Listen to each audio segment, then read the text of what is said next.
ह्या प्रमाणात सगळ्या डाळी घेतल्या आहेत. ही पाव वाटी सगळ्या डाळी घेतल्या आहेत.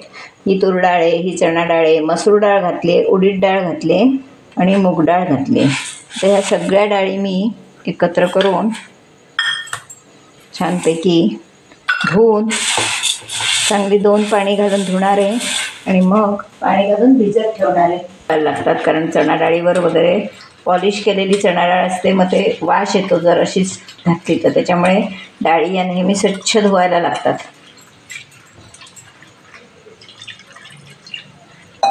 घालून व्यवस्थित धुवून अशा आपण ठेवणार आहोत. 6 तास 8 तास भिजत ठेवणार आहे. त्या असं भिजवून ठेवलं आहे. किमान 4 तास तरी डाळी भिजायला हव्यात. मग त्या डाळी भिजत घातल्या होत्या त्या चांगल्या छान आहे बघा, एकदम मस्त भिजल्या आहेत. आता मी त्या मिक्सरला वाटून घेणार आहे. पाणी काढून घेतलं आहे, मिक्सरला वाटून घेते आणि मग तुम्हाला मी पुढची कृती काय ती दाखवते. डाळी वाटून घेतल्या आहेत. त्यामध्ये मी एकदम 0 नंबरचा रवा 1 वाटी घातला आहे आणि त्यामध्ये पाणी घालून हे मी मिक्सरला छान फिरवून ठेवणार आहे. असं आता आपलं हे छान मिश्रण वाटून तयार झालं आहे. असं आपलं हे मिश्रण तयार झालेलं आहे. आता आपण हे झाकण लावून डबा ठेवून देणार आहोत. एक साधारण 5-6 तास असंच पीठ ठेवणार आहोत आणि ह्याचा आपण उद्या उत्तप्पा, आंबोळी काय हवं ते करू शकतो. जे 6 तासापूर्वी पीठ ठेवलं होतं रव्या डोशाचं भिजवायला, ते आता हे आपलं छानपैकी फर्मेट झालेलं आहे. मला दाखवते. हे बघा किती सुंदर झालं आहे. ते असं सुंदर पीठ आपलं हे झालेलं आहे. आता हे मी छान ढवळून घेते करणार आहोत. आता आपला तवा छान गरम झालेला आहे. तव्यावर आपण पाणी मारून घेऊया, म्हणजे तव्याचं टेम्परेचर आपण व्यवस्थित करून घ्यायचं. एकदम जो तापलेला तवा असतो तो थोडा त्याचं हे कमी करून घ्यायचं, म्हणजे आपला उत्तप्पा, आंबोळी जे काय असेल ते करपत नाही आणि छान होतं. आता आपण त्याला तेल लावणार आहोत. पण त्याचा छान असा उत्तप्पा घालणार आहोत.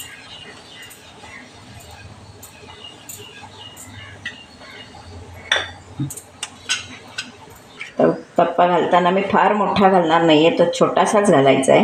म्हणजे तो छान असा दिसतोही छान आणि होतोही छान. फार मोठा घालायचा नाही. आणि हा फार पातळ करायचा नसतो, जाड करायचा असतो. हे बघा किती सुंदर आता जाळी पडेल त्याला.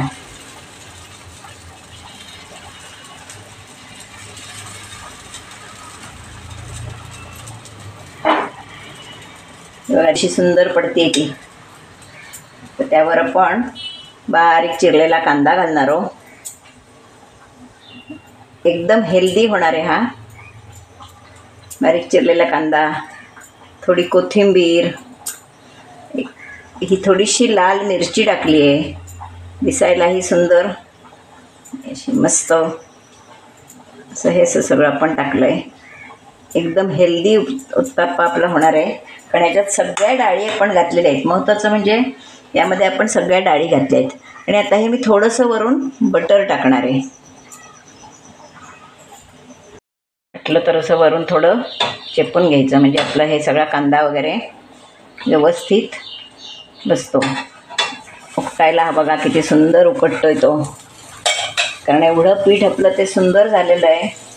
थोडं तेलही साईडने सोडणार आहे आणि हा मी परतून घेणार आहे, म्हणजे दोन्ही बाजूनं खमंग असा तो झाला पाहिजे. आणि कांदा वगैरे सुद्धा आपला त्याचा क्रिस्पी झाला पाहिजे. असं आहा किती सुंदर दिसतोय बघा. रवा उत्तप्पा मिक्स डाळींचा आहे.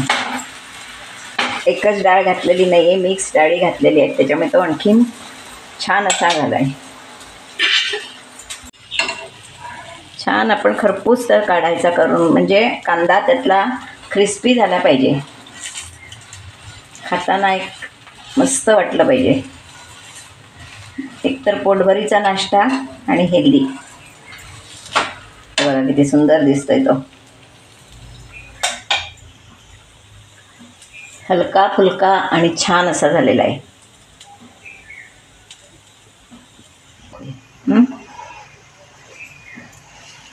आता आपण हा छानपैकी जाळीवर काढून घ्यायचा, म्हणजे त्याची अशी एकदम वाफ अशी राहत नाही, व्यवस्थित दोन्ही बाजूनी तो, नाहीतर मऊ मऊ होतो म्हणून. तसाच आपण दुसरा घालूया. किती सोपा प्रकार आणि छान हेल्दी प्रकार आहे.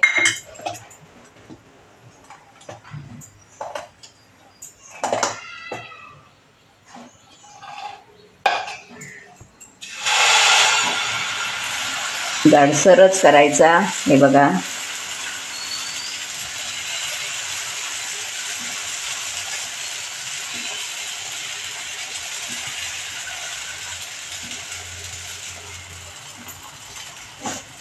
बघा कशी घरं पडत आहेत छान ती.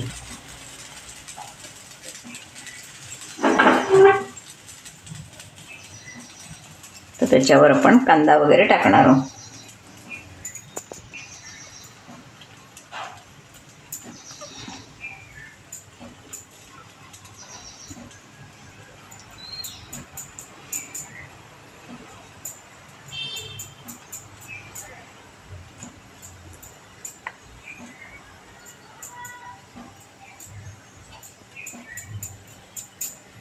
एकदम रिच दिसतंय मस्त. जरा सगळं दाबून घ्यायचं.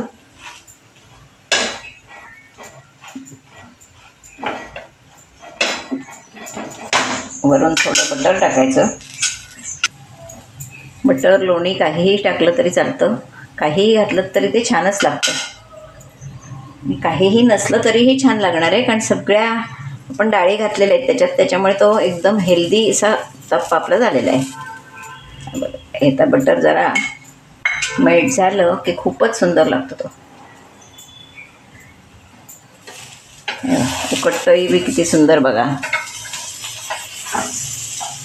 रवा उत्तप्पा खाण्यासाठी तयार आहे. आता हा मी कसा केला याचा व्हिडिओ तुम्ही पूर्णपणे बघा. म्हणजे मी किती तास रवा भिजवून ठेवला होता, डाळी किती तास भिजवून ठेवल्या होत्या, हा माझा व्हिडिओ तुम्ही पूर्णपणे बघा. माझा व्हिडिओ जर तुम्हाला आवडला तर लाईक करा, शेअर करा, सबस्क्राईब करा, बेल आयकॉन बटन दाबायला विसरू नका. धन्यवाद.